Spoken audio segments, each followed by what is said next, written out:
You are listening to the Horse Radio Network, part of the Equine Network family. What a beautiful day for horses in the morning. You are listening to the #1 horse podcast in the world. Here is your entertaining look at the horse world and the people in it.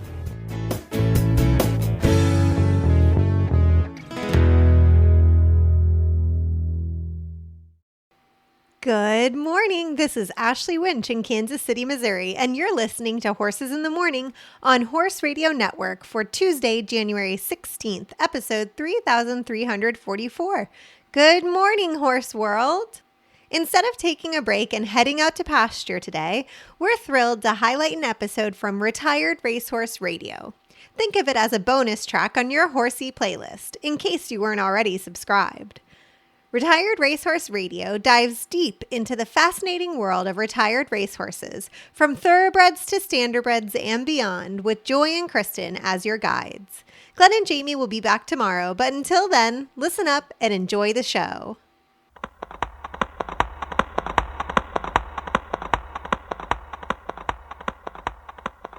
This is episode 118 of Retired Racehorse Radio on the Horse Radio Network, part of Equine Network. Brought to you by Kentucky Performance Products and Cashel Company. Retired Racehorse Radio is your guide to the adoption, care, and training of the retired racehorse. Brought to you in cooperation with the Retired Racehorse Project and New Vocations Racehorse Adoption Program. For those who celebrate, Merry Christmas to you. We hope all you listeners have been enjoying all the holidays this month with your 2- and 4-legged friends and family. On this very merry HRN episode, we are joined by host of Horse Tip Daily, Coach Jenn, to learn about fox hunting and why the OTTB is her horse of choice. We get a sneak peek into Natalie Keller Reinert's, co-host of Adulting with Horses podcast, if that name sounds familiar, her new book, The Makeover Horse. And we wrap this episode up with a bow with New Vocations, bringing you a training tip and our adoptable horse of the week. Stay tuned.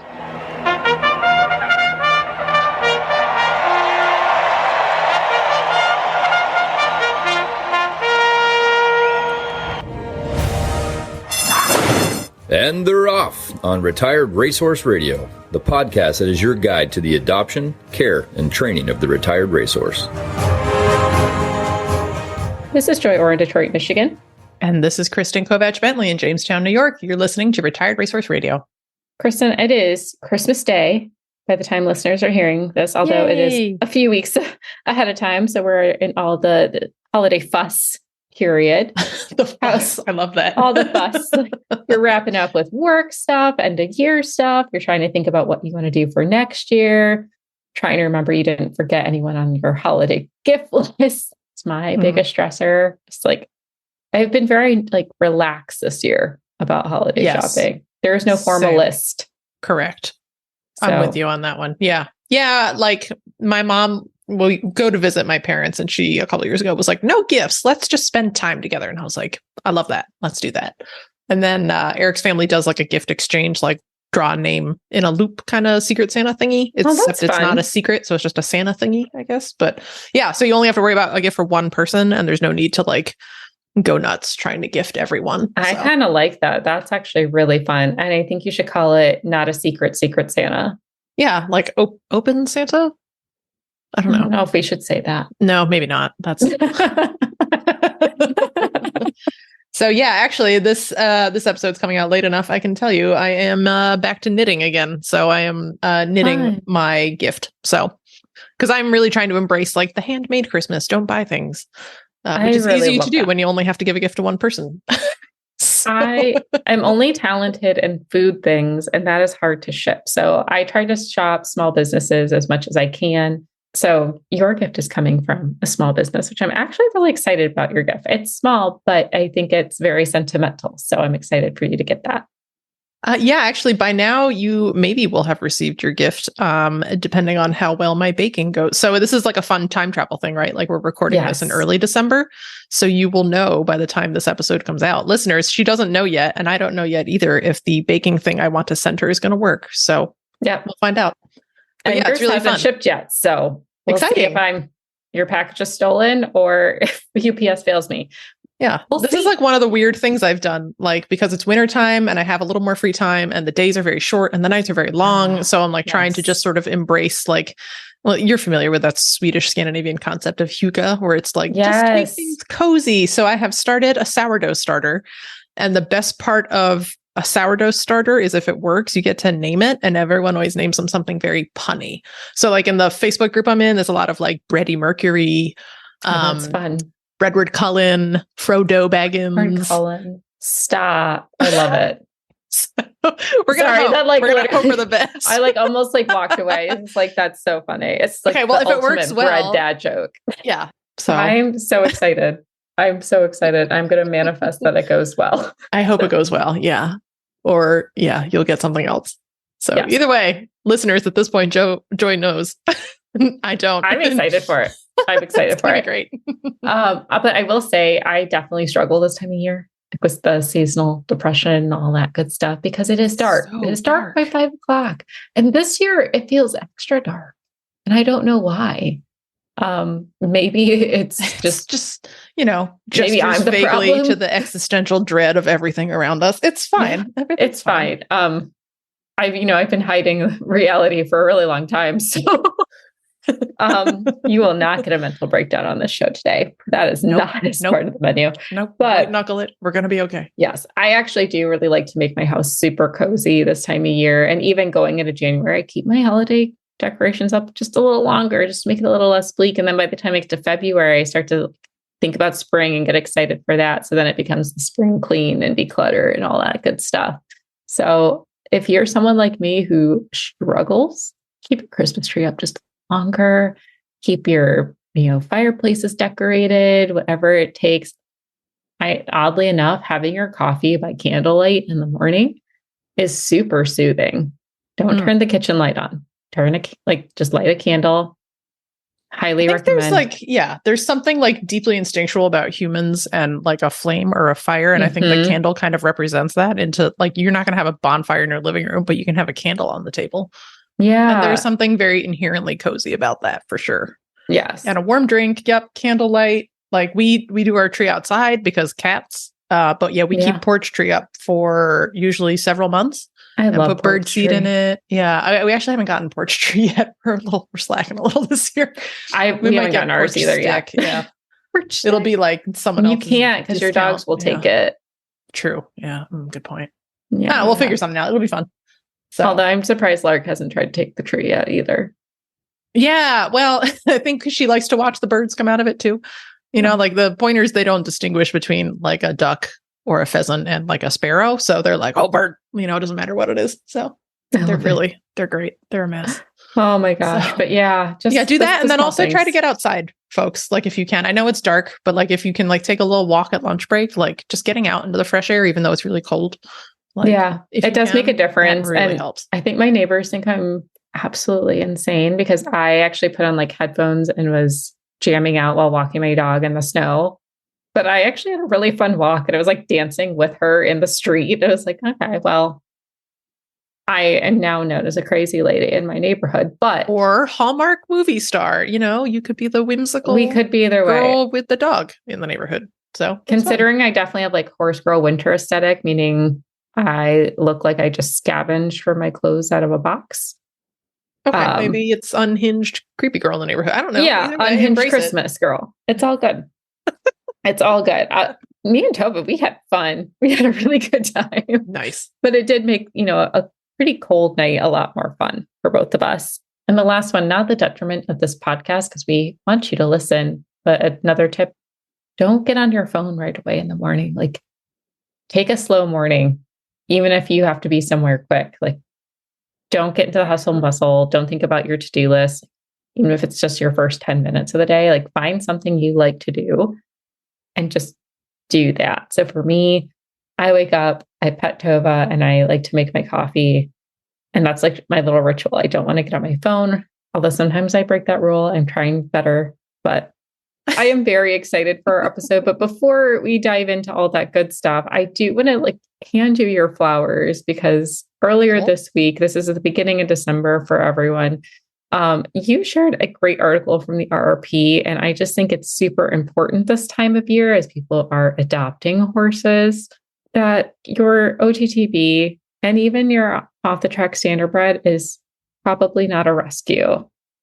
And we need to probably stop that narrative of you rescued them.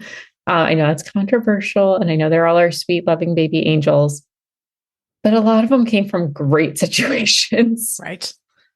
Yeah. Thanks for the shout out on that. Cause I wrote that article too. So woohoo. And yeah, I think like I put a paragraph in there that's like, you may have some personal differences with the racing industry, but that still doesn't justify you calling a horse that you acquired through, a regular transaction a rescue. Just because you didn't like how he was treated. Because otherwise I could go buy a horse from some guy down the road that I don't like how he treats a horse and call that a rescue. And that's not the case there. That's not the situation. And that's not. There are legitimate rescues, and there are groups who help horses get out of bad situations for sure. But a lot of our aftercare programs have set up really good connections with the racetrack owners who want the same good things for that horse long term. Like there's a lot of love that goes into these horses to get them to your doorstep.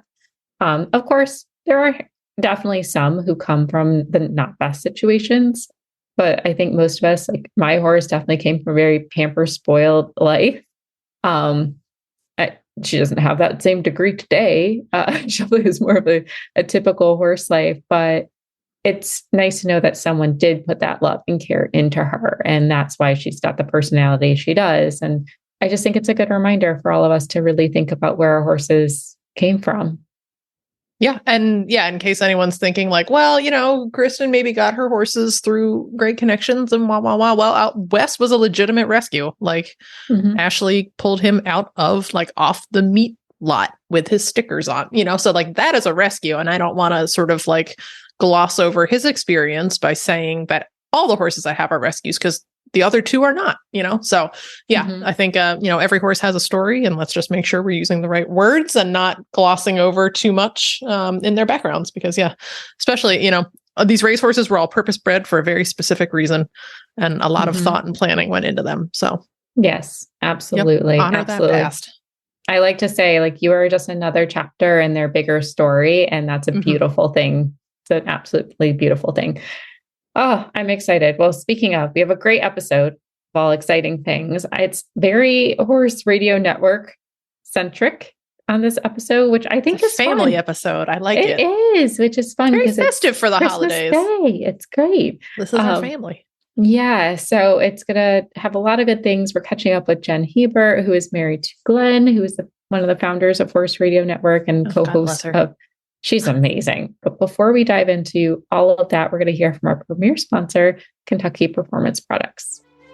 Frequently asked questions brought to you by Kentucky Performance Products. My older gelding is having trouble holding his weight, and I'm afraid to feed him any more senior feed. He gets all the hay he wants. What do you recommend? Many older horses are eventually unable to maintain acceptable body condition on a typical diet of hay and grain alone. When you want to add calories without the risk of digestive upset, we recommend EquiJewel Rice Bran. It is an excellent source of easy-to-digest calories for older horses. The fat in EquiJewel is a concentrated energy source. It will increase calorie consumption and improve body condition without risking grain overload. Start your older horse on 1/4 pound per day and work up to 1 or 2 pounds per day over a few weeks. Remember, small meals fed 3 to 4 times per day will help your older horse better utilize the feed. You can learn more about EquiJewel at kppusa.com. Got questions about your feeding program? We can help. Email Karen at questions@kppusa.com or call us at 859-873-2974.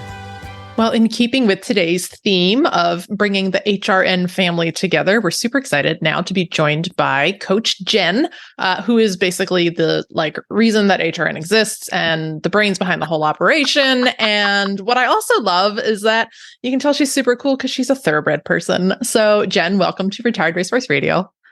Yay! Talk about all things OTTB. Yeah. Well, and that's what I love is that, like, across all of the Horse Radio Network, like, all the coolest folks have an off-track thoroughbred or, another retired racehorse. So, which I think is awesome. And I think, it just shows that like these horses are everywhere and are finding traction and careers everywhere. So tell us a little bit about your guy and what you guys are up to these days. Well, my current OTTB, I laughingly say he wasn't even good enough to get to the track. Because it's just he got tattooed and then he falls off the map. So we don't know how far he went after that, but we've never been able to find a record of any works. Oh, buddy. So we don't know. He was lucky enough to be born in 2007. So when he came of age and would have gone into training was just when the thoroughbred market had the biggest crash in several generations. Oh. So we suspect he just got kicked out into a pasture because he didn't show a lot of promise. Well, that's fine. And that's fine. That's a great thing for a horse who doesn't have a lot of skill. That's a great thing to happen because when you're a racehorse and you are not going to be a good racehorse, if you get kicked out into a pasture, you're just going to be a blank canvas for the next guy that comes along. Right. Right.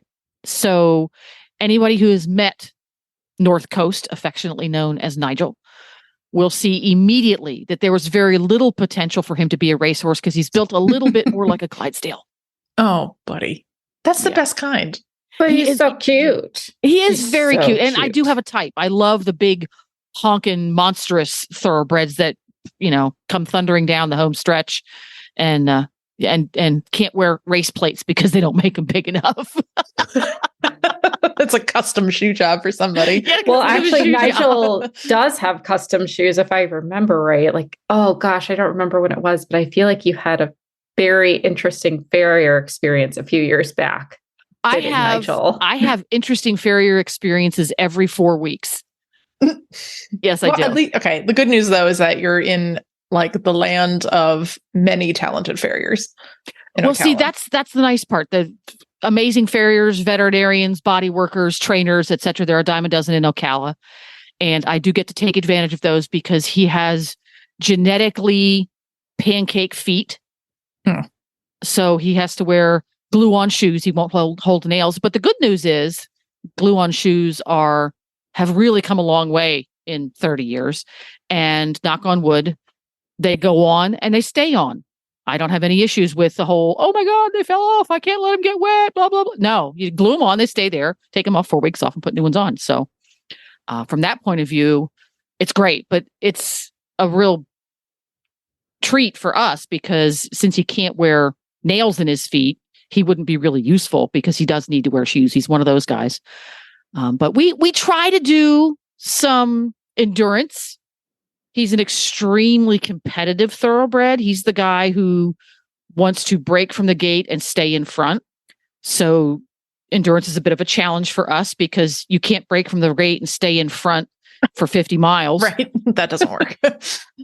It might for one, but for 150-mile race. At least he's got passion, Yeah, the passion's there. But we love to try. We go out there, we have a good time, we enjoy ourselves.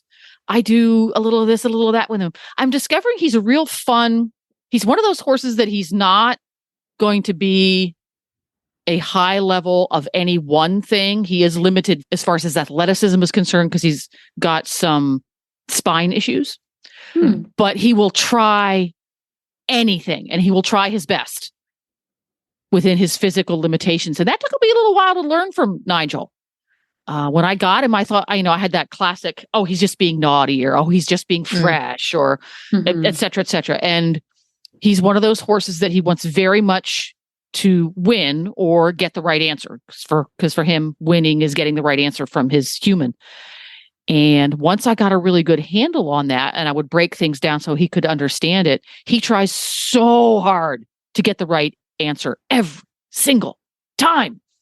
And if he's not getting the right answer, I've figured out now that it's pretty much one of two reasons. Either I haven't explained it to him properly or physically he cannot do that because of his physical limitations. So he's a really, really cool all-around horse. He's the first thoroughbred I've had that I've really tried to make into an all-around horse like that. And he is stellar.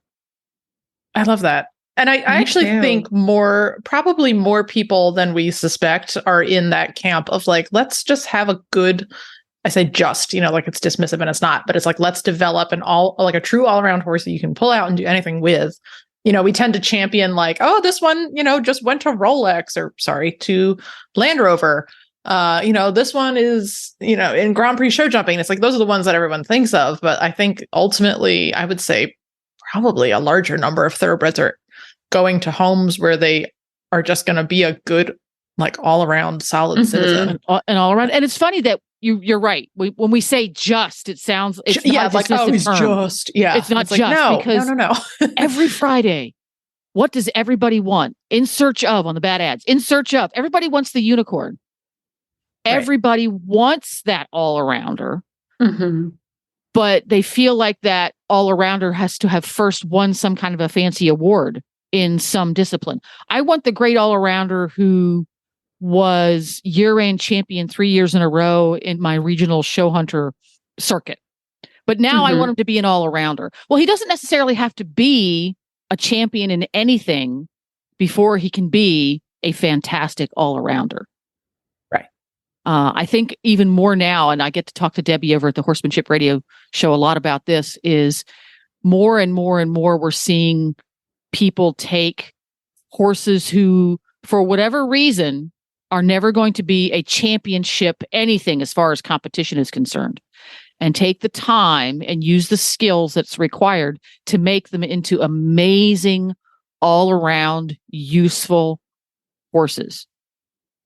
I think for a long time, we skipped that part. If they couldn't be a champion at anything at all, those are the ones that ended up falling through the cracks. And a lot of the thoroughbreds were those that were falling through the cracks because it can be harder to make them into all-arounders once they've been racing for a little while because they get really good at it. And I think more and more we're seeing people take horses that either on their first career or their fifth. Technically, Nigel's with me. He is his first career because he didn't get to race. And they're making him into amazing all-around horses. And he is so much fun because I can try all kinds of stuff with him. And he's going, sure, I'll try that. Well, I think horses like that for the most part. I mean, they really do enjoy learning new things, seeing new things, like just like humans. And I feel like this is why there's such a draw to horse too. Like they have a curiosity that humans have.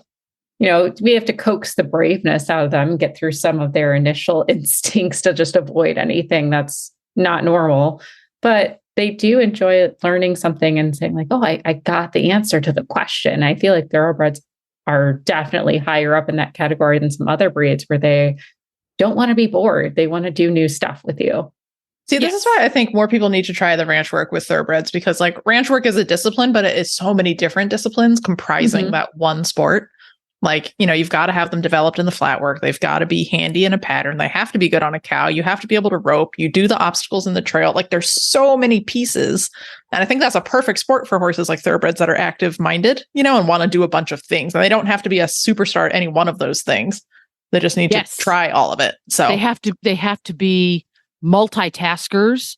They have to be reasonably athletic to accomplish them at that comfortable level. They want to learn and they want to work. So put that on your list then, just a little ranch work for Nigel. It'll be fun. I went and moved cows around with Nigel one time. Oh, did he like it? I wanted to do it because I thought it would help Nigel become more confident. He was not confident when I got him. He was one of those horses that he was really, really, really awesome. And then when something came into his universe that scared him, he just left town. So I thought that would help him become more comfortable with, because it was particularly living things, dogs, minis, other horses. Minus small children in large coats. Yes, those. Yeah, but a cow, the cows would naturally move away from. I thought, well, we can take advantage of that. He'll see the cow moving away and he'll go, oh, look, I can judge that cow. And I enjoyed it. He wanted to make friends with the cows. Oh, every cow. That's a happy Hi, my name's Nigel. Hello, where are you how from? Are you? I just thought it was another horse. He's like, we are similar shapes. You are very odd looking, but I love you. Oh, bless his heart. Okay, so not the Not the most assertive cow horse. That's fine. Well, I want to try it again. One of these days. He wasn't scared of him, though. Yeah, that's he wasn't scared of him. One of these days, the stars will align, and I will be able to get him to another fun cow session, because here in Ocala, like every other discipline, we have lots and lots of little groups that get together in the evenings and play around with cows. So it's very much available here. So I would love to try it again because I enjoy it. I love that. Yeah. And you know, that's perfect for a ranch roping horse, because Jobber likes to go into aggressive, then the cattle are running, and it's a lot harder to catch them when they're running. So it's perfect. Yeah. Nigel can just sneak you right in there, and you can just drop your rope on whatever you want. He'll jog gently up to them, come to a comfortable stop. Right. And nuzzle. Nuzzle, yes. You don't mind if I put this rope over your head, do you? Oh, he's just, you know what? He's asking the cow for consent, and like that's Nigel is just forward thinking. Yes, that's all good. It's all good. We're two consenting. HR approved. Thank you. HR approved ranch roping. Oh goodness. Send your complaints, I guess, to my email. It's fine. Well, I know, speaking of like all around horses, another discipline that people like to get into is fox hunting. That tends to not be the first choice for most riders. It tends to be something they go try if there's a local hunt near them, and then they get addicted, but they might have other things they're doing in the process. And Jen, I know you used to be an avid fox hunter. I don't know if you're still going with Nigel these days, but I would love to hear about kind of your history in it and what you love about it. What I love about fox hunting. We'll start with that. I love to watch the hounds work. So when I go out fox hunting and I have a sufficient relationship that allows me to be up close to the hounds, I so enjoy watching the hounds work, because it really is an art form to take a pack of dogs, and I call them that on purpose, and get them to find a scent and go and chase it. Because this is all Mother Nature. There's no rehearsal. And everything you do, you have to get it done correctly the first time. There's no rehearsal. There's no warm up. There's no do-over. There's no second class. So when the hounds strike on a line and off they go like a bat out of you-know-where, and you have to go along, you have to follow certain rules in that you head off. There's 25 of you, and you need to be in a certain place. And there's all kinds of fancy rules for that. So you have to be able to ride your horse among 25 horses, 15 of which you've never met before, frequently in countryside you have never laid eyes on before, at a dead run, and you don't know when you're going to stop. You don't know when you're going to turn. None of those things are ahead of time. That's what I love about it, is the unpredictability. You just don't know until you're there. And I love that challenge of doing that. I don't fox hunt Nigel at this point because his brain is not suited for fox hunting. I took him out twice. Okay. And it was meltdown both times. He's just too competitive. He must be in the front. See, I was going to ask what it was, because it's so interesting that he's too competitive, but also not confident. I'm like, yes, there's like two personalities in your horse, he has two sides of it. Whenever there is a challenge put to him, be in the front or do a task, he must do it first, fastest, best. And that's one of the things I'm really enjoying about him right now, is that we do a lot of positive reinforcement training with him, which helped him gain a lot of confidence. And he has figured out that when I put a task to him, there's liable to be a reward. And just the idea of there being a reward, for him, the reward was winning the race or getting a cookie at some point. He is so overmotivated, way overmotivated. I have to be very, very careful not to reward him too often, because it amps him up. And I find myself with a horse who all I'm trying to do is open and close the gate, and he's dancing in place. Let me do it quick. No, we opened the gate really gently.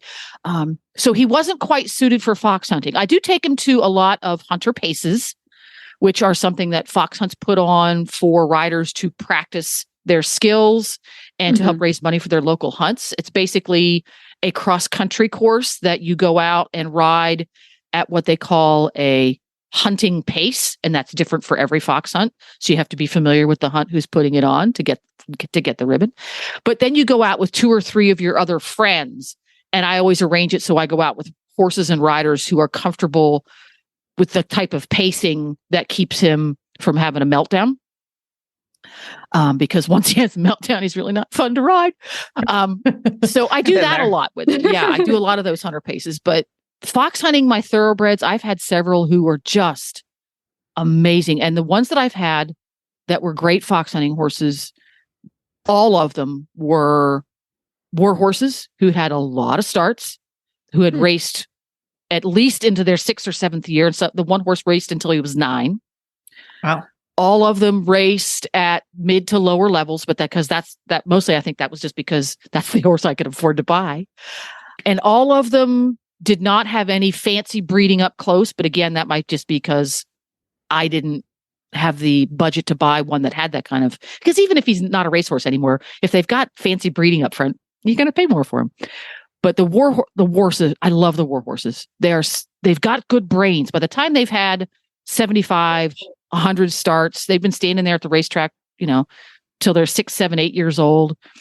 They've got to have some pretty solid brain matter to live in that pressure cooker lifestyle, right? Yeah, they know what they're about. They know who they are. Yeah. They know who they are. And if they're not, occasionally you'll get the one who's just too heavy. Once he grabs the bit, he's going to run the race with or without you.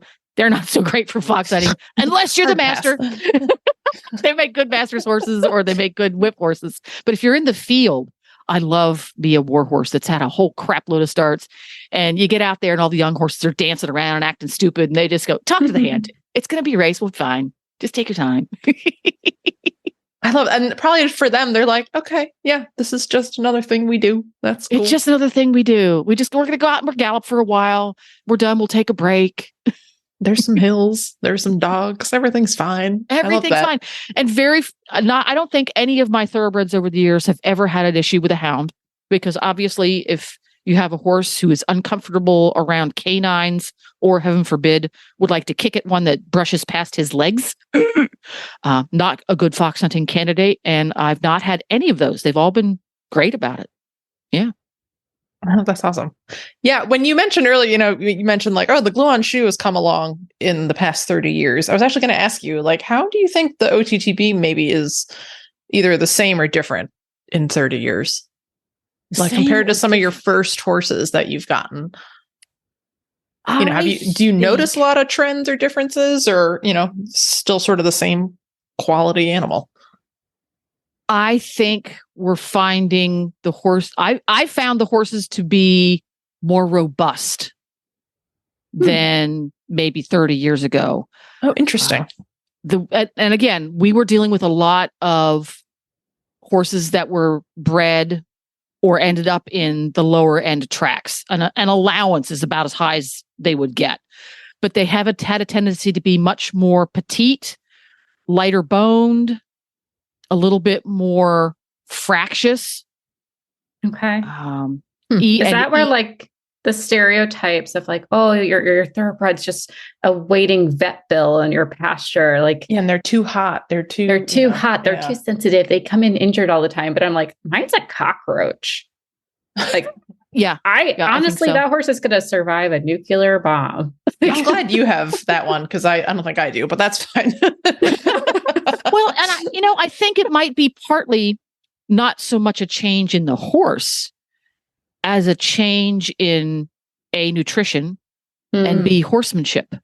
Mm-hmm. I think more and more people outside of racing are figuring out what the thoroughbred brain is about and are adjusting their training so that it plays into what they need. Like we talked about at the beginning of this conversation, you need to understand what that brain is all about. That brain has been bred for, well on 1,000 years now, to want to compete, to want to run when provoked, promoted, encouraged, and want to run until he feels like he won the race. So, and that was something that I struggled with a little bit when I started doing some endurance with Nigel, is everybody said, just let him go fast until he gets tired. And then he'll not want to go fast anymore. Maybe not a good policy with a thoroughbred, because they've been bred to run until they break, which is why they do. They don't want to stop if it starts to ache a little bit or I feel a little tired. No, they don't want to stop. And I think we're more and more the equestrian community is discovering that using appropriate training techniques, you can find that really competitive brain and give them a new job that they really do thrive on. 20 years ago, I would not have been able to figure out what Nigel needed. I didn't have the skill set yet. I learned late. I came from that very traditional, you have a horse that's hot, you take them out and you trot 20-meter circles until they get tired, kind of thing. And if the horse didn't want to do it, the horse didn't want to do it because he was being bratty that day. Yeah. You know, and a lot of those theories have been, people are starting to set those aside to go, well, maybe, you know, we need to think a little smarter about this and use a little more science-based teaching techniques here. So it's kind of interesting that he came into my life when he did, because 20 years ago, I wouldn't have been able to figure him out and I would have just been frustrated with him. And now, because I can think a little bit more and use a little bit more of my brain, we have a great time. That's like so fascinating. And I know we were going to talk about fox hunting, but I like this direction we went instead. This is really interesting. Sorry, I ran with it. Well, and it's like a question for both of you, because I feel like a lot of listeners, you know, might be in that same spot or have already learned it. But for me, I had to teach my horse how to rest and how to be okay with rest periods and be okay with slowing down. Ding, ding, ding, ding, ding, ding, ding. And like that, I've never had to teach a horse that before. That was bizarre. Yeah. And depending on the trainer, frequently you will find that the better trainers, I think there's kind of a upper mid-level stripe of trainer that their horses are taught that. You'll see pictures of them in the morning when they're doing works, that they'll just be standing on the outside rail watching the horses gallop past. And trainers who are not quite so adept, maybe don't use as much of their brain and a little bit more tradition that they do it that way because 13 generations did it that way. Those horses won't have that skill, but I had to do exactly the same thing. I had to let Nigel learn how to chill because he had no idea how to chill. Once you put the tack on, it was time to go to work, and you were not still until you were done working. Yes. Because like for me, the hardest thing I have found, and I'm still working on this with my horse years later, but that's because it was an epiphany to me of like, I always joke, like we have like 7 to 10 minutes of pure brilliance in the ride. And that's because it's the beginning and she's in the mindset and she's like, oh, this is great. I'm working. And then I give her first rest. And then the temper tantrum comes. She's like, we worked. We did it. Why are we doing this again? And like for her, like mentally, we had to like pivot so strongly into the extreme of rest period in the beginning, just to settle and take things in and wait for a cue, that now she loves it. She loves that rest period and she thinks it's the end of it. So now we have to find that middle ground of balance, and it can be really frustrating, but I've just never had to deal with it. So it's interesting to hear your perspective too. And I'm like, oh, I'm not alone, which is why we have this show, is no one's alone in this. That was the whole point. One of the things that I've learned is, and we were talking about this on, what was I doing? On Mary's show this morning. We were talking with Tick Maynard a little bit and talking about reading the horse and reading the horse and understanding what that particular horse needs. It sounds like your gal needs to do math and science first. And then have recess, and then have art class. Oh yeah, the last part of the ride, I always try to make it something fun. So we're excited fun, to do something easy, something that she gets. I'm the best thing in the world. Yeah. Interesting. Because a lot of horses are just the opposite. Yeah, you know that they need that fun, easy, comfortable. Let me build myself up kind of a ride, and then you have to have a little breather, and then you go and move on to the harder things. That's interesting. Do you have that? Which one is your horse, Kristen? Well, it's interesting because we're sort of, like, I don't want to say Jobber's finished, but like the past year, I've spent most of my time coaching my husband on his horse. And I ended up kind of treating Jobber like a sofa for most of the year and just like sat on him while I yelled at Eric. But Jobber, like, if we're talking like how to stand still kind of resting, in ranch work, a large part of ranch work, like when you're actually working, is standing around counting cows. So he learned that pretty quick of like, we're going to stand here and count cows. And if you're going to dance around, we're going to count them again. So that was his whole first winter, was standing around counting cows. And now he loves it. He's like, and he'll just be like, do you need to count them? I'll stand here until you count them. And I'm like, I don't need to count them, but thanks, buddy. And like Jen, I think you and I have had this conversation before on Facebook of like, Shorty doesn't do drilling. Jobber loves to like, I hate the word drill because it makes it sound like you're just out there like repeating things, but like Jobber likes to work. He likes flat work. He likes the physicalness of, like, okay, we're going to do a little, I guess probably what the dressage people will call a shoulder in, and we're going to track this way. We're going to leg yield here. We're going to do that. And he's like, yes, I love this. This is great. And Shorty is like, I hate it. So a large part of our life is trying to manage Shorty's expectations, so that like if Shorty has to like sneak into doing flat work, and he's getting better about it, but it's a lot of like, okay, well, because Jobber likes to have like, if we ride 6 days a week, he'll hack 2 days, we'll do cattle 2 days, and then we'll do flat work 2 days. Not in that order, but we'll mix that up. And Shorty, it's like, okay, like try to find a way to work the flat work in everywhere else, but don't make him think he's doing flat work, or he's like, and that can be a real challenge. You have to think really outside the box, how to get that type of work for your horse, that type of a physical mental workout, without letting the horse feel like he's going around and around and around. Right. Yeah. But then also two at the same time. So I'm trying to ride and get my stuff done. And then Eric's having a meltdown in the corner because Shorty's like got his head sideways going on the bit because his brain fell out, so it's like, okay.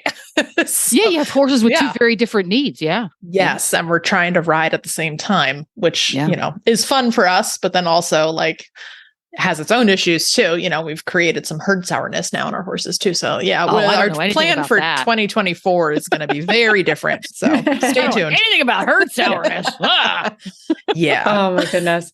I think we could do like a whole episode on just everything we're talking about, but I know we're coming up close to time. I would love to wrap up on kind of these areas that I'm going to try to sum everything up that we've been talking about, which I think is a lot about horse mindset. But Jenn, I would love to know, so you've traditionally had thoroughbreds who you could take into fox hunting, into the show jumping ring. And now you have Nigel, who's different. Like he's like, let's go on adventures. Let's, do this endurance thing. Show me new stuff. For you, like, what do you look for in a horse to know this is what I'm going to be good at, or this is where I have strengths? Like, I feel like you're in the same learning spot as the rest of us too, because this is all new to all the horse world. But what have you taken away so far? I think try your best to objectively listen to the horse. It's really hard because when I got Nigel, I got him so that I could fox on him and maybe do some little show jumps, maybe even do a little event here and there. I haven't done an event in 30 years. But to do all those things I always did, and discovered very early on he wasn't suited to it for various and sundry reasons. So rather than go, oh, well, just sell him on to the next guy, I'm like, no, I really like riding him. I really enjoy riding this horse. Let's find other things we can do that you and I can both enjoy, which ended up creating, like, I've never tried that before, but hey, why not? That's basically what we did, because I didn't get him to be an all-arounder. I got him to be a fox hunter. Didn't work out.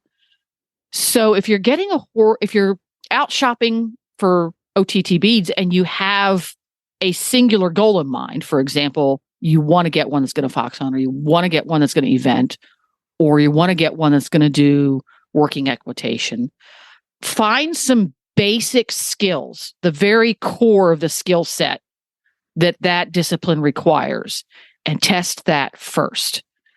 For Nigel, that skill set was riding in a group of horses at speed. That was the first skill set. If your horse, whatever breed he is, cannot ride in a group of horses at speed and keep their brain about them and keep their senses about them, he's not going to be a fox hunter. Now, when you start out riding in a group at speed, I'm going to use my air quotes, might be going out for a good fast trot around a large pasture. Okay. Because you have to bring it to that level of that baby horse brain, whether that baby horse is 4 years old or 9 years old. If they can't handle that kind of thing after a few tries, he's probably not going to be suited to be a fox hunter. He needs to have that brain be able to go, adrenaline goes up. Okay, now we're taking a break. Adrenaline goes up. Now we're going to take a break. Not his skill set. So that's, I think, where for me, fox hunters need to be. And I think horses who have spent a lot of time at the races and also thoroughbreds who have had second careers as polo ponies are also good at this. Really good at, let's go out and be athletic and run like crazy. Okay, we're taking a break now. Okay, we're going to go do it again. They are really good at that. So those are two places you can look, you know? That's awesome. And it does make me think too, is like Astrid is built more like a hunter, but her brain does not fit the hunter ring. She hates if there's more than 2 to 3 horses in the arena with her. She gets so offended that they're interrupting her day. I could never imagine her in an equitation class with a bunch Nigel of has other to race hunters. every horse in the warm-up ring. He must race them all. Oh, mine becomes a German Shepherd and just he's a terror in the warm-up ring. I feel so bad for the little kids. Yes, but like dressage, where the full spotlight is on her, she loves it. That is her element. She loves having a full spotlight on her at any time. So anytime she gets to have that, she thrives. But maybe just go in, if you don't necessarily have a discipline in mind, but don't go in too limited with a vision for a horse. If there's a horse you like and you like their personality and their conformation and you have fun riding them, be really open-minded at the end of the day of what you can do with them. Absolutely. Try stuff and throw spaghetti at the wall and see what see what sticks. Yeah. I think also it think too, keeps us young too, you know. I just want to add a caveat to that though, that like, you know, if you are really into a particular sport and the horse is not suiting the sport, like it is also okay to move on to, you know, like, absolutely. Like the worst thing you can do is try to put a square peg in a round hole, right? Right. And like, you know, if you are a hunter rider and you cannot bear doing dressage for the rest of your life and your horse cannot jump or cannot do the hunters, like, you know, you don't need to make yourself miserable either. No, absolutely. So yeah, don't try to put the round peg in the square hole, but that goes both ways. Don't also put your own, you know, self into something you don't want to do to either. Know what you want. Absolutely. Know what you want. I wanted an all-rounder. I wanted something to play with. And I knew getting my horse, it was a make your own adventure situation. But there are a lot of people who know exactly what they want to do and why they love doing it and finding that right horse for you. And if you just help them get to their next step, you know, you're just a great chapter in their longer story. Yeah. And if you get that thoroughbred into your life that doesn't turn out to be the show hunter you wanted it to be, if you've done right by the horse and put those basics on that horse after his track career, whoever comes and makes him their very special pony next will be one step ahead, because every horse, regardless of their discipline, needs those same basics. And everybody needs to start with those regardless of what discipline. So you've gotten those basics started, but golly, once you started going down the road of, okay, we're going to do some show hunters, and sorry, a little bit too race brain to be a show hunter. Maybe he wants to be an endurance horse or an eventer. He's got those basics. He knows how to stand quietly. He knows how to hack out alone. He knows how to stand comfortably for the farrier. He knows how to take a break during a riding session. The person who comes along that gets him next, you can inform them of that. You say, no, he's not going to be a show hunter, so don't get him. But you've got those basics there. And I think that's really big, is don't just throw them away. Right. Put those basics on him. And now you can help find his next forever home. Yeah. Absolutely. Always do that for the horse. This has been so fun, Jen. I think we definitely need to have you come back. Like, your knowledge and your experience, it's just the fact you're one of my favorite people to talk to. Yes. It was a pleasure. I've been wanting to have you on the show for a while, and I'm really glad you were able to come on. Well, thanks for having me over. I love to OTTB geek out. This is fun. It was super fun. And for listeners, if you also find Jenn as beneficial as we do, you can listen to more of her tips on Horse Tip Daily, which is another show on Horse Radio Network. Jenn, thanks again. And we hope you have a very Merry Christmas.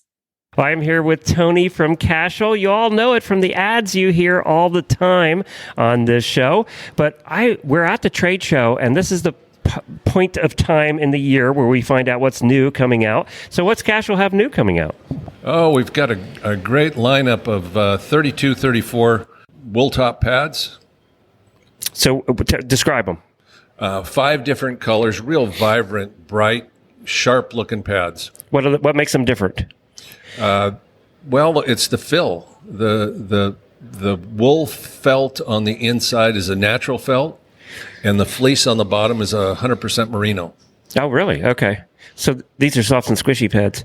Well, not real squishy, but soft, and they do absorb shock and saddle fit. What would they retail for? What are those? That's about $119. That's the right price. Yeah. Anything else new with Cashel coming out? Oh, we've got more saddle pads coming in the fall, new strap line coming in the fall. It's a two-tone that looks great with a great buckle set on it. We're always in development, so there's so many projects in the works. What's still your most popular product? Is it still always the same things year after year? Fly. You bet. Yeah, fly that's what we all do. It. That's how I knew you in the first place was fly masks. Yep. Yeah, many years ago, we were primarily fly masks and kind of had some tush cushions and a few odds and ends. Today, we've broadened that offering to saddlebags, strap, head stalls, breast collars, bell boots, leg protection, and it continues to grow. Is there a place where somebody can go and see all the products? CashelCompany.com will give you a good offering. There you go. Well, thank you, Tony. It's been fun seeing you again. Hey, thank you. Good to see you. Joy, very excited to have with us now Natalie Keller Reinert, who is from the Adulting with Horses podcast on Horse Radio Network, and is also just kind of like an all-around superstar, like multimedia talented, like equestrian businesswoman. So Natalie, we're really excited to have you on Retired Racehorse Radio. Welcome. Thank you. I just decided as you described that I should be the queen of all horse media. That sounds appropriate, right? Yeah, there you go. Yeah, just put that crown on your head. Good to go. I told somebody once I was the queen of Ocala, and she said, "What? Why? Why are you the queen of Ocala?" I said, "Because I want to be, so I say that I am." That's a cool title. Like just like embroider it on a like a warm-up jacket. Be like, people just have to accept it, right? They don't even know. They're like, "Oh, that's the queen of Ocala." I feel like that's how queens are made, right? They're like self-declared. You just like take the crown and run with it. So yeah, long history.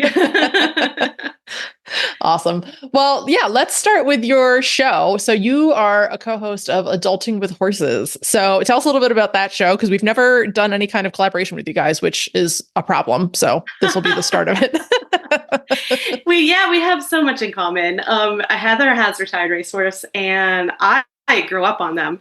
So we always have lots to say about our thoroughbred brains. And so Adulting with Horses podcast is a very lighthearted look at being a horse girl in the modern world. And we focus mainly on the trials of being an adult amateur.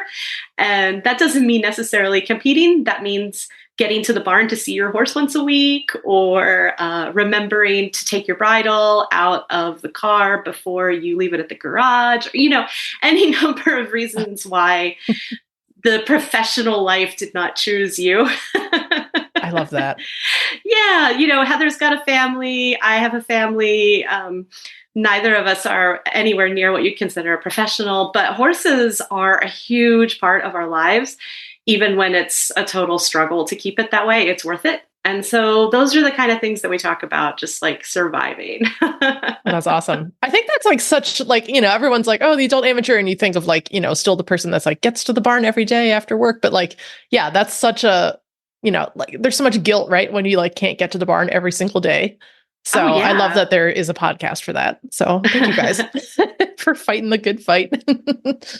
Yeah. So yeah, because like I'm sort of in that like I enter the open classes anyway, but like I'm not really a professional, but I have been in the past. But I do self-care feed, like board, so I have to be there every day. Like someone's got to feed these horses. So, but yeah, that's good to know that community exists. Yeah, the coming back from being a pro, I totally get that, because when I was in my early 20s, I styled myself a pro as well, and I worked with 5-star eventers, and I was a big deal to myself.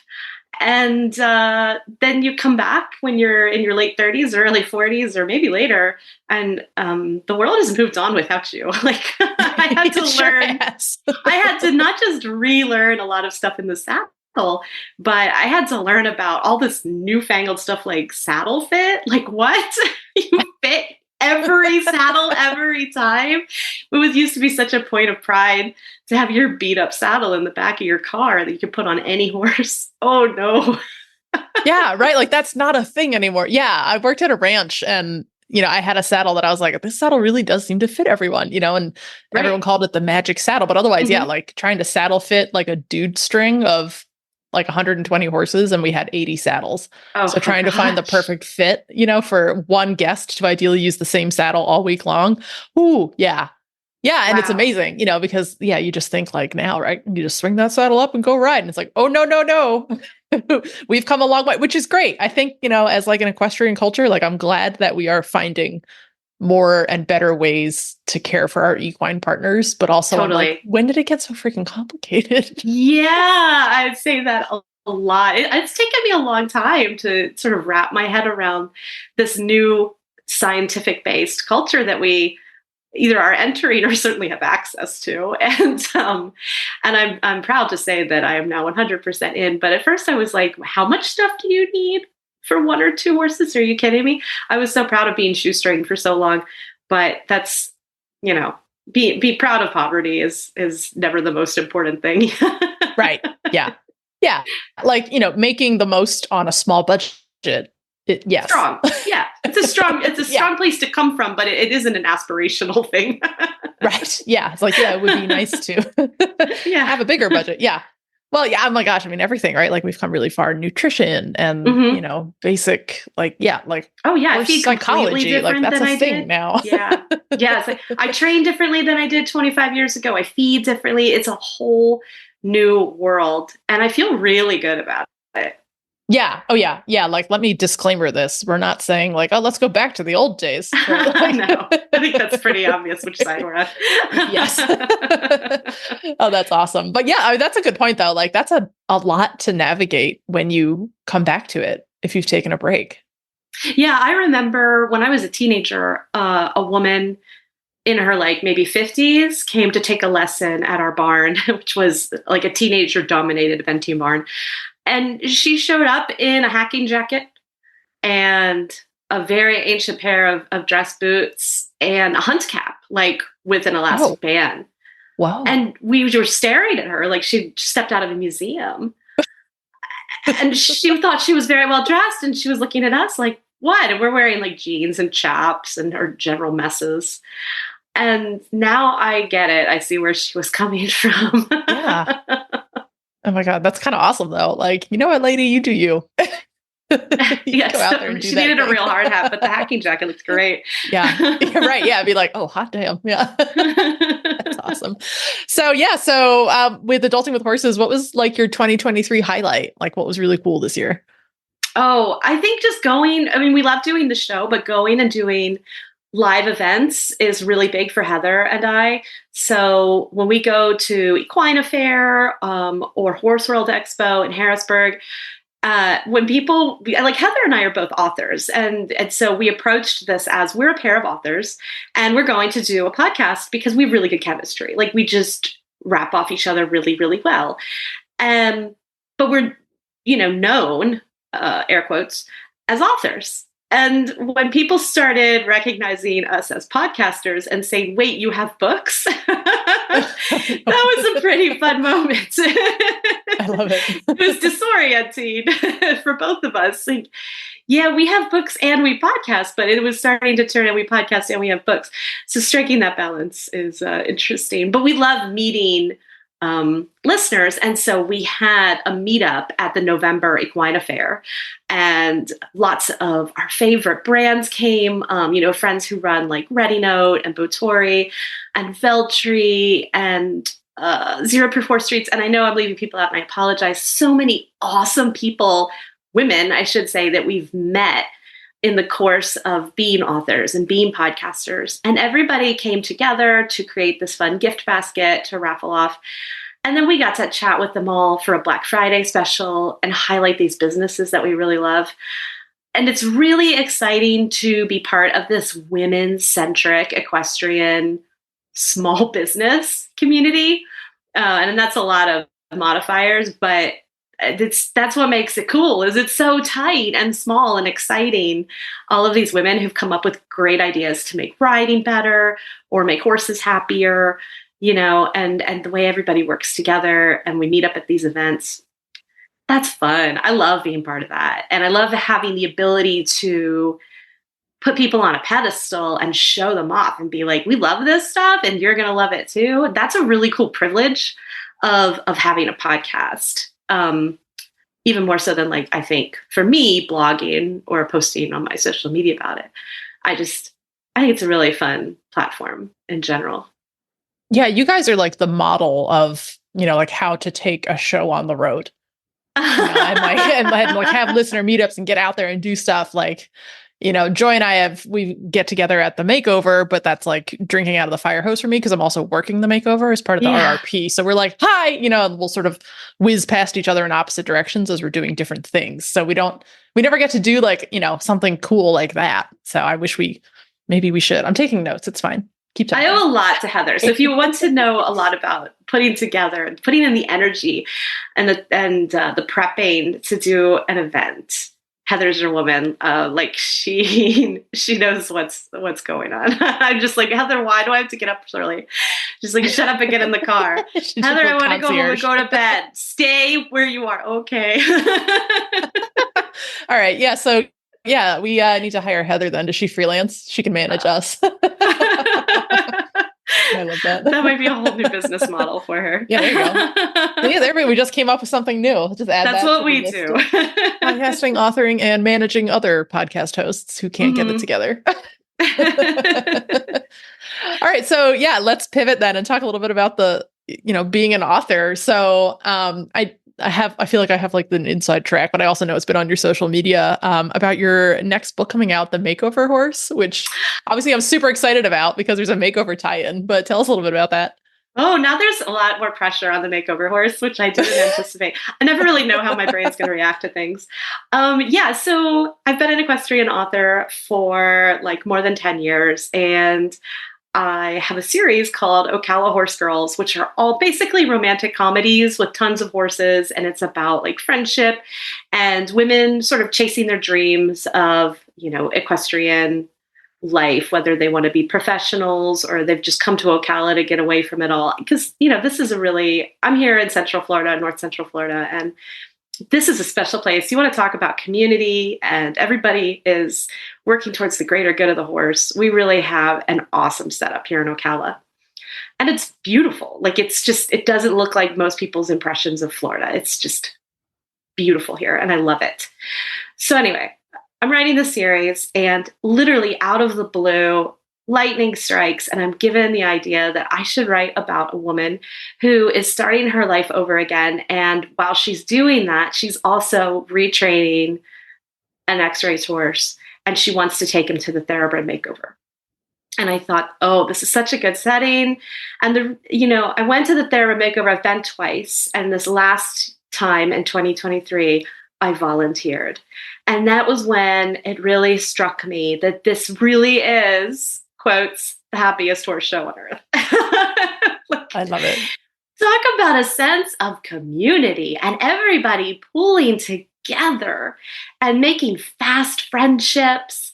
It's not like anything I've ever done before. And even though it usually takes place on my wedding anniversary, I foresee going back to volunteer many more times because it's inspiring to be amongst these people and the incredible jobs that they've done with these wonderful green horses. It's just, I draw all of my energy from writing from going to these big events. And I thought Land Rover Kentucky was a huge inspiration, but wow, Thoroughbred Makeover really did it for me too. Oh, so, I love this.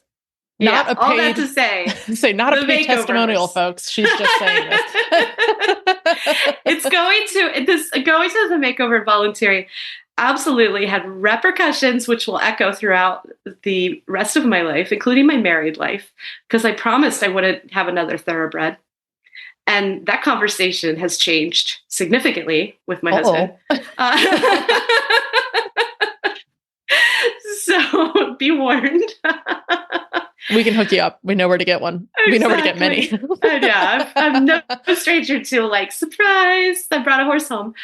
I drove past OCTTBs.com building the other day, and I said, "Oh, I got my last retired racehorse from OCTTBs.com." But yeah, so the Makeover Horse is I'm halfway through it, and it's on pre-order now, and it'll be available at the end of March. And it is the 5th book in Ocala Horse Girls, and it brings back characters from all 4 of the other books, plus Pete and Jules from the Eventing series.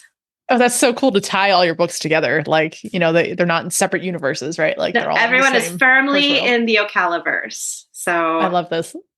I love this. I also have to say, when you first reached out and you were like, "Hey, would it be okay if I set this book at the makeover?" And I was like, "Well, yeah, let me just run it past our staff and, make sure that works." And like, I didn't even finish the pitch. And everyone was like, "Oh my God, hell yeah." So yeah, like, many thumbs up. We're very excited. Is like, for me, I couldn't ask for better news. That's some of the best news I've gotten all year, because that just, that means that I am connected with the community I want to be part of.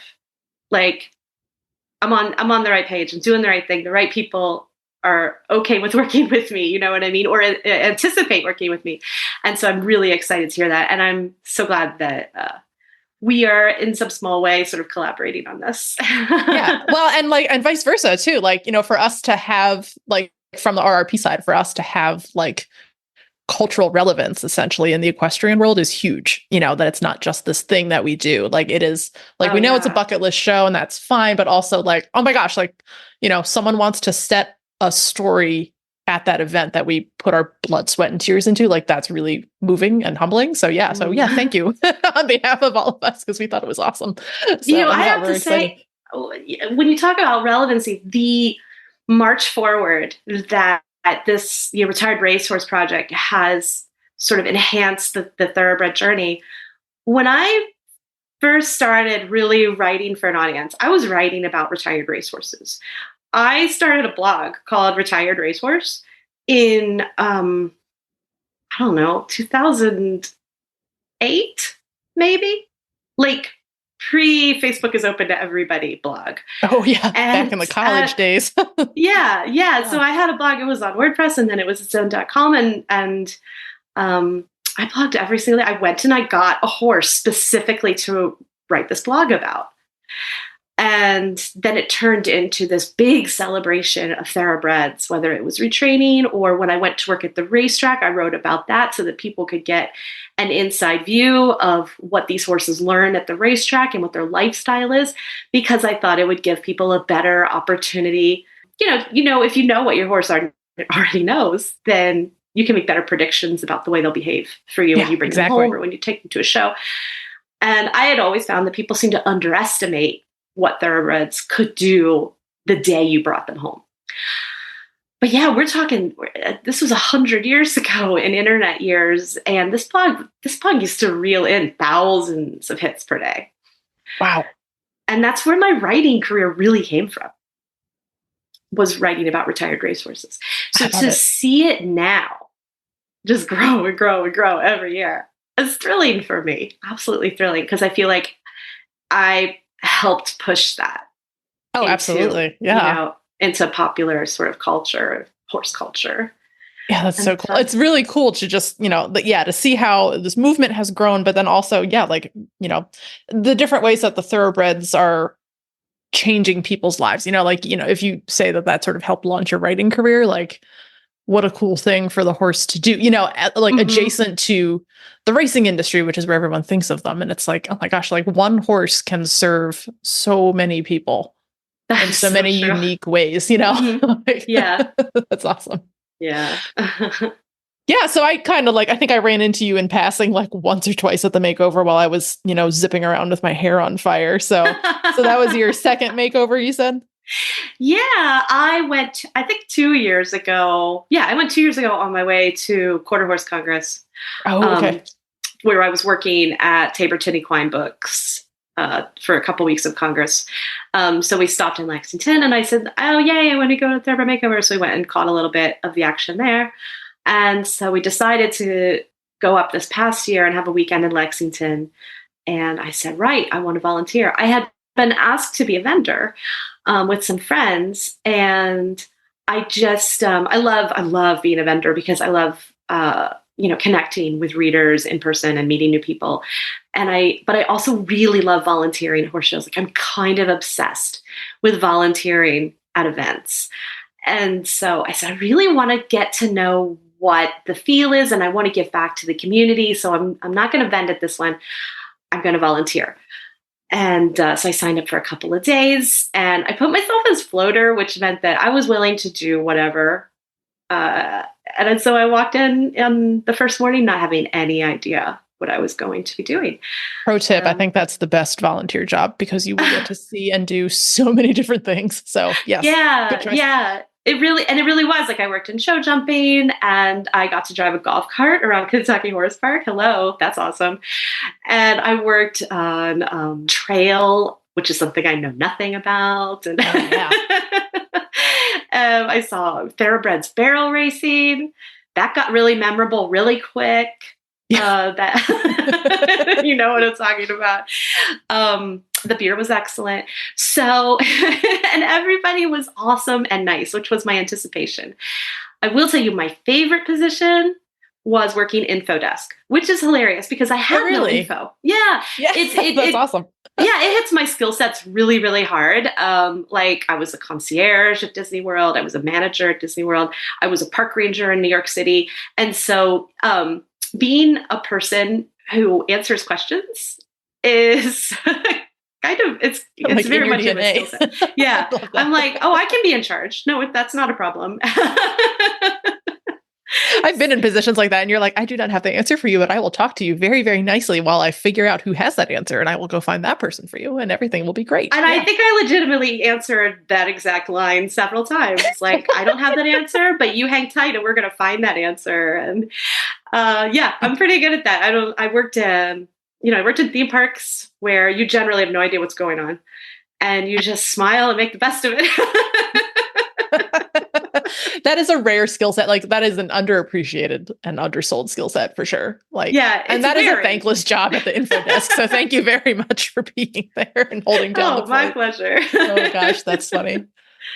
What a fun way to like see the makeover though. And, and kind of get a feel for that community is by giving back. Like that's awesome that you were willing to give your time and experience our community that way. And I'm glad that you had a great time, so much so that you're going to immortalize it in print. So that's really cool. Well, I always, when you go to something where you're like, if you go to a show where you're not competing and you're just kind of watching, it's like, okay, you're kind of on the outside. Yeah. And, I've had enough of being on the outside as a nerdy horse girl who liked to write stories. So for me, I'd like to feel included. So when I volunteer, boom, I'm automatically included. You have to like me because I'm here for free and I'm here to help you. That's a good strategy. It really works because, when a volunteer coordinator would get super intense, which is fine. I would just be like, okay, now what exactly in short sentences do you want me to do? I will go and do that because I am here for you. I don't have any prior knowledge. I just showed up to do whatever you instruct me to do. And it worked out great. Yeah. Oh yeah. That's the hard part, right? Is like tensions are running high some days. They do. It's what it is. There's a lot going on. They do. Yeah. But everybody's there for the same reason. Oh yeah, absolutely. I was going to say that sidelines, that can work one of two ways because my husband got tired of watching me show. So now he shows. So, so just do that long enough, then you can get another thoroughbred and tell your husband that it's his. So yeah, here's hoping. Team horse, do a team entry. It'll be fun. It'll be great. God, I would love that. Natalie, this has been super fun. So I know you have like a social media presence for yourself as an author and then also for the podcast. So where can people find all of your things on the internet? under Natalie Keller Reinert or under Adulting with Horses podcast. The Instagram and the Facebook and the TikTok. We're on those three primarily. The TikTok. All right. The TikTok. Yeah, I have a post on TikTok right now that might be going semi-viral. Ooh, all right. We're going to check it out. It is, in fact, just a video of my horse bucking really hard and a mini horse chasing him. So that's the recipe. That's all you need. All right. Yeah, I just, you can sell subscriptions based on that. Like $10 a head. Here's the secret to TikTok. Bucking horse, mini horse chasing him. My maniacal herd of morons. I should be all over that then. You really should. They do. Yeah. They try to chase and kill each other. So. Yep. People love Natalie, thank you so much. This is our Christmas Day episode is launching on Christmas. So it was really fun to have, another member of our Horse Radio Network family join us for, our holiday episode. So thanks again for coming to hang out with us. Oh, my pleasure. Thanks for having me. I guess I'll see you at the next makeover. Oh, perfect. It's a date. Train with top hunter, jumper, and eventing professionals anytime, anywhere with Practical Horseman on Demand. Your membership gives you access to hundreds of how-to training videos taught by top-level hunter, jumper, equitation, and eventing pros. Exclusive interviews and lectures, slow-motion demonstrations, insider access to private clinics and lessons, and step-by-step tutorials. New content is always being rolled out, so there are always new videos available on the topics important to you. Join now for just $24.99 a month and take your training to the next level with Practical Horseman on Demand. Well, happy holidays, gang. If you have a little bit of downtime this weekend when you're listening to Retired Racehorse Radio because it is Christmas break and you are thinking of throwing your hat into the ring for the 2024 Thoroughbred Makeover, now is the perfect time to head over to therrp.org and log in, and you can start drafting your application. Because the application process is a little bit long and complicated, we have decided to open it for drafting. So you can go in, you can fill everything out, you can hit save, and you can come back to it later. So that is super useful for getting all of your ducks in a row to make sure your application is as strong as it can be. And then starting on January 2nd, you can submit that application for realsies. So get everything organized now while you got a little downtime. And then starting January 2nd, we will happily see you all signed up. Do not forget that in 2024, we not only will have the traditional retiring racehorse division, but the former broodmare division is now official. Last year was the pilot program. This year, it is here to stay. So we'll be following pretty much the same rules as last year. You can check out the rulebook at therrp.org for all of the details, but we are excited to welcome both former racehorses and former broodmares in 2024. Even under the best circumstances, travel is stressful for horses. We've all been there, stuck on the side of the road in the middle of nowhere. You can make the journey knowing that US Rider is there for you. Get peace of mind on the road with US Rider's nationwide 24/7 roadside assistance coverage for both you and your horse. Join today at usrider.org. Well, it has been a very festive and fun episode so far, and we are now coming up to the end of it, which is always very difficult, but we're going to wrap it up with a bow, if you will, excuse my pun, with Leandra Cooper from New Vocations. Welcome back to the show, Leandra. Well, hello. Thank you for having me. Thanks for joining. It has been a whirlwind, I'm sure, with all of your New Vocations specials happening. I know prior, and listeners, I have to say we're doing a little bit of time traveling in this episode. We are couple weeks ahead of Christmas. So I'm guessing what's happening in Leandra's world. But she texted me and said, what horse should we feature? And I was like, my guess? Who knows? Who knows? Because they all go like hotcakes this time of year. So how have things been at New Vocations? Absolutely wild. It's nonstop here and every day feels like a marathon. That is just in the holiday spirit. Yeah, I was trying to reference something that had happened earlier in the week, and I was just talking to my assistant trainer, Julie, and I was like, man, when was that? She just looked at me and said, yesterday? And I was like, man, that feels like so long ago now. Wow. Just yesterday, huh? Okay. Yeah, I had the same feeling. Like Tuesday morning when I woke up, I thought it was Saturday. And I was like, was Monday that intense where I thought a whole week went by? That is intense. Yeah. It is that kind of time.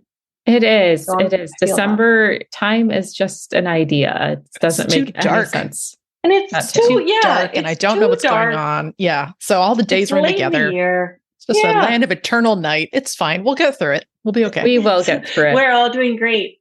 Yes. But what I do like about this time of year is I feel like we're all working on slowing down with our horses and getting back to those foundations. And this actually came from a listener asking about how do you enforce the change of lead for the canter?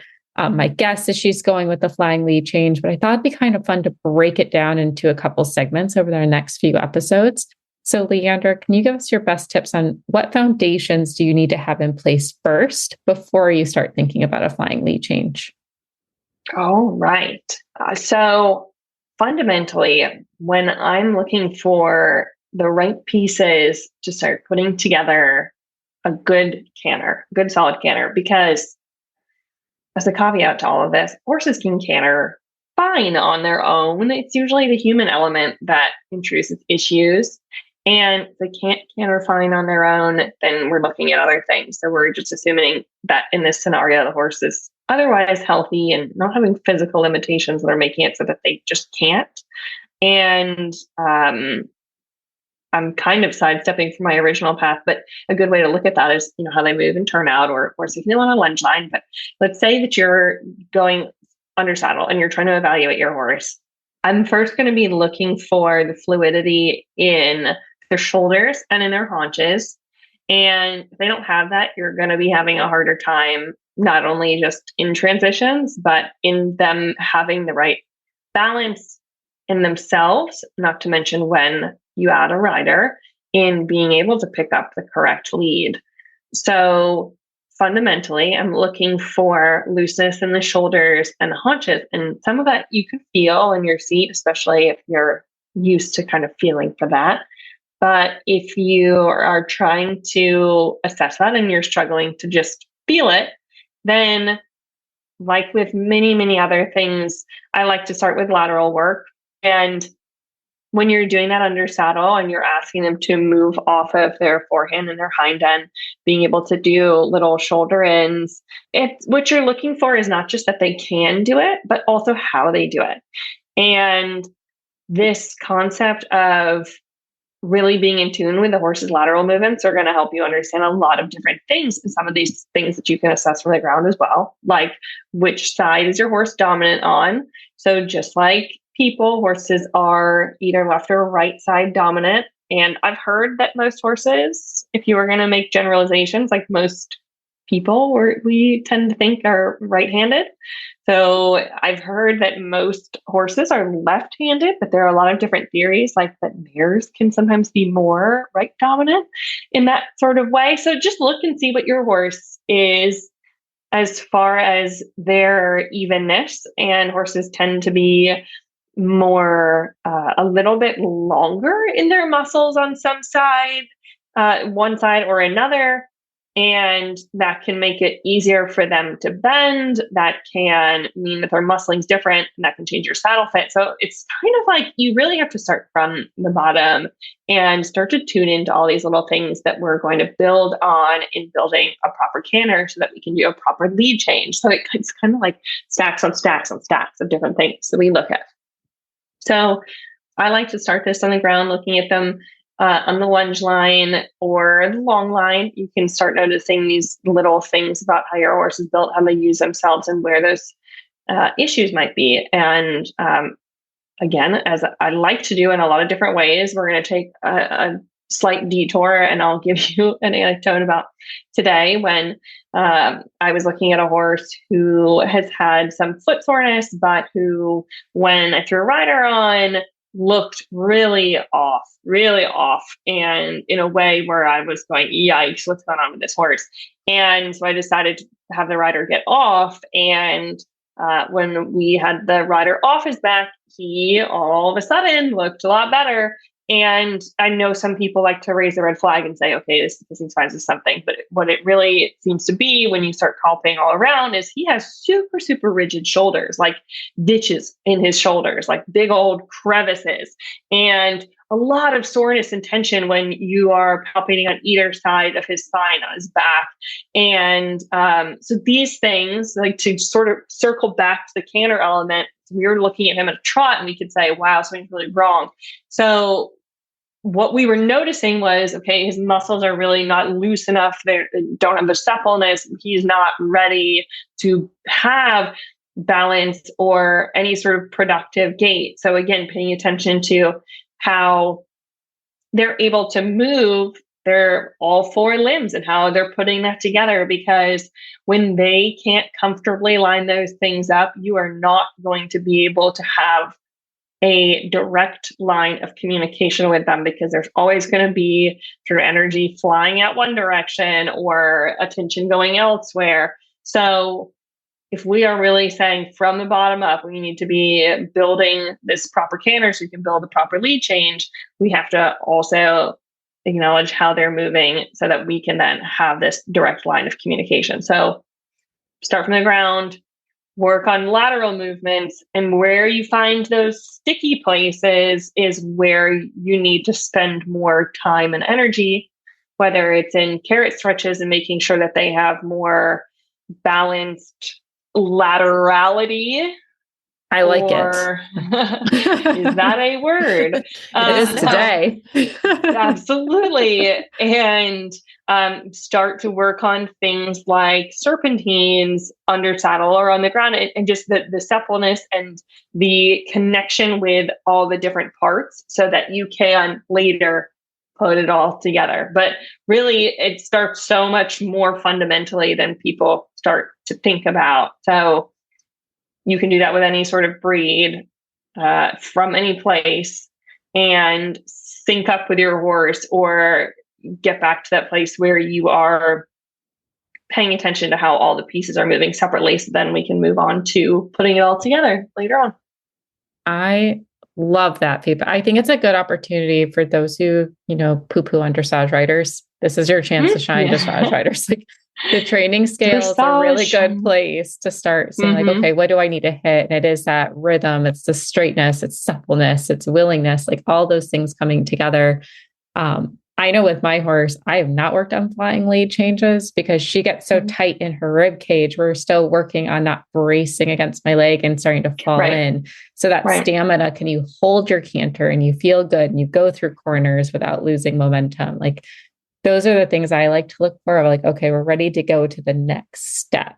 So this is super validating for me, because sometimes I'm like, oh, it's going so slow. And then I get discouraged, but hearing this is really motivating. I also like the shout out to lateral work too, because from the Western perspective, from how much lateral work we tend to do in the Western disciplines, to me, it always looks like the English disciplines do not focus on it enough, or at least not in a way that would set us up for success. So, on a Western lead change, all I'm doing is just laterally asking the horse to step the other way, ideally. So if your horse is laterally broke in both leads, then you're pretty much good to go. Yeah, it's a really good foundation. It wasn't until I was taught to ride Western, and that was sort of like the fundamental work, and sort of built on and did gymkhana kind of stuff. But it wasn't until I was really focusing on those disciplines that I think that I really understood what collection was, which is just funny because it really is. We give so much credit to the English disciplines, but it was Western disciplines that taught me to have that understanding and to have a totally different perspective on handiness, and things like transitions started to have a totally different meaning, being able to really sit a horse on its hind end. And that's all stuff that has fed into my training style and focus in, even if I have an English saddle on. But I think that handiness absolutely, they have to learn the same fundamental things. Any horse who is well trained is going to have the same fundamental pieces to some degree. Yeah. And then at that point, it doesn't matter what saddle you put on it. You know, a broke horse is a broke horse. So yeah. As a former Western rider, I highly encourage cross training. It just makes you a more functional rider long term. Right. And it's kind of like with clinics, like what's the worst that happens? Like you hear something that you don't agree with and you don't bring that information home. But like on the flip side of things, you could learn something that totally changes your perspective and you could grow from it. And that's what horse training is. You pick the bits and pieces from everybody that works and you make it your own. So exactly. I love it. I'm super excited to keep building on the series, but we do need to feature our adoptable horse of this week. And that is Instinct. Tell us a little bit about this very cute mare. Oh my God, Leandra. This horse. Tempting Kristen. Tempting all of us. I love Instinct. So with her barn name Bugsy, which I will also candidly say that we also just call her Stinky sometimes because Instinct, Stinky, it kind of flows like a little stink bug. And I just love her. So she's a 2021 mare and she's so stinking cute, right? We could say that, a little play on words there. But she also is coming to us with just having had a knee chip removed. It was surgically removed. So she's kind of good to go and doesn't have any known limitations. And so at this point, she's a totally clean slate. She is barefoot and very easy in the way that she eats and the way that she handles and just basically everything about her. So for us, it's really been about getting to know her personality because she started a little bit shyer and she was kind of quiet, but we've just seen her really bloom into a wonderful, beautiful prospect that has shown us some really lovely movement, both when she is at liberty and then with a rider on. And she has a very carefree style and attitude. I think that she is the type of horse who grows very incrementally. So she remembers and builds on experiences, which is a really, really valuable quality to have in a horse and makes her a prospect for basically, I mean, so many different directions that she could go. And she's still growing, so she needs time, but she has such a sweet, cuddly type personality. You just want to like squeeze her all the time. She's so cute. And I'm really excited to see what she develops into. So she is looking for her person. We have our adoption fee special going on right now. And there is truly no better time to adopt from us than now. So definitely check out her profile at horseadoption.com, as well as any of the other lovely horses that we have up online at this point, because they are flying out of these stalls. I can imagine. Her little face. Like at every picture, she's so like cute. Her little ears are up, her little eyes are focused. She's like, hello. She's got that like Barbie horse vibe. She's very cute. It's like everybody looks at their eye, and what you should, because it's like a window to their soul, of course. But it's like, look at her eye in these pictures, and she's just like, hello, are you looking at me? Every single, like, that's her all the time. Oh my God, she just ears. is like, hello, like real talk. I'm sending her link to my trainer right now because we're shopping. So I'm like, yes. Ooh, added bonus. I snuck a little peek at her Equibase page. She was a $150,000 yearling purchase. So y'all, this $3,500 adoption fee is a steal. And then you can tell everybody that your horse probably costs more than their imported warm blood. And I know seriously. If it's going to be about bragging rights, like, oh my God, yeah, this thing is bred. She's lovely. Bred really, really well. She's built well. And I love, like, she's just got nice forward momentum as she's trotting around in these videos. Like, she's so soft on her feet. It looks like she just floats. Like she never touches the ground. Make sure you look at her at Liberty video. And full disclosure, I hadn't even like groomed her going into this because we didn't think we'd be getting a video. So she's got like little mud spots and stuff on her. That's entirely my fault. But I was so enamored by her. I was like, we have to capture this. She's so cute. She kept going over all the poles by herself with no prompting. Like, we just let them kind of like go loose, and we'll ask them to move up to a higher speed, to get a little bit of trot, a little bit of canter in these videos. And she just was like, you want me to do these poles? Oh, sure. She's so precious. She leaps over them, and she just is like, I'll do this. This seems fun. And I was just like, look at her. I also like in that Liberty video, she has like distinctive gears of trot. Like, she's like, here's my working trot. Here is my extended trot. And now back to working again. I was like, whoa. Yeah, I think she would be a lovely little adventure. Yeah. She could do anything. Literally could do anything. Like, as you said. Yeah. And she's 15.3 as a 2-year-old. So she might get a little bit bigger too, but that's the perfect size. Perfect size for anybody. And it's that, it's the whip too. Like, just looking at lots of different horses, like she has a nice depth to her where she's not really fine boned. Yes, she's young, but she has good bone and she has a good solid shoulder. She's got a good solid haunch and she's built pretty correct. So it's like she really could go in any direction. And she's eligible for the 2024 Thoroughbred Makeover, which is why I texted her to my trainer. We'll see. But if someone else beats us, they're going to get a really, really nice mare. You have to look at the picture where she's kind of looking over her shoulder. She's kind of looking back and she's so precious. She's just so precious. God, she's going to turn into a really big bodied horse, I think. Yes. She's going to have that warm blood look. And she's going to be great. I know we mentioned that we're recording ahead of time, but the adoption special is still going to be going on by the time you're hearing this on Christmas Day. So if you got some Christmas money, if mom and dad are there and want to support you getting a horse, who's ever listening, this is the time to do it. Check them out, get your applications in, and we hope that Instinct gets her perfect home. I secretly hope it's at my barn. Yay. Well, thank you, Leandra. We appreciate you spending this time with us, and we hope that you and your family have a very merry holiday. Well, thank you very much, and to you all as well. And as usual, thank you for having me. Well, one more time to all of our listener family, happy holidays. We appreciate you guys so much. We hope you are having a lovely and relaxing December, and we can't wait to be back at it again in 2024 with plenty of new content. We never stop with the content around here. You can find our show notes and links to today's guests on the website at horseradionetwork.com. Like us on Facebook and Instagram, just search for Retired Racehorse Radio. You can follow us on Twitter at Horse Radio. You can find me on Instagram at The Horseback Writer and on Twitter at Kristen Kovach. My email is kbentley@therrp.org. You can find me on Instagram at Misfit Mare, and my email is joy@horseradionetwork.com. Thank you so much to our sponsors, Kentucky Performance Products and Cashel Company, and to our partners, New Vocations Racehorse Adoption Program and the Retired Racehorse Project. Don't forget to check out all the other shows on the Horse Radio Network, part of Equine Network, at horseradionetwork.com. Remember to set your goals high and love to learn from every ride. And add more leg. Happy New Year's, guys.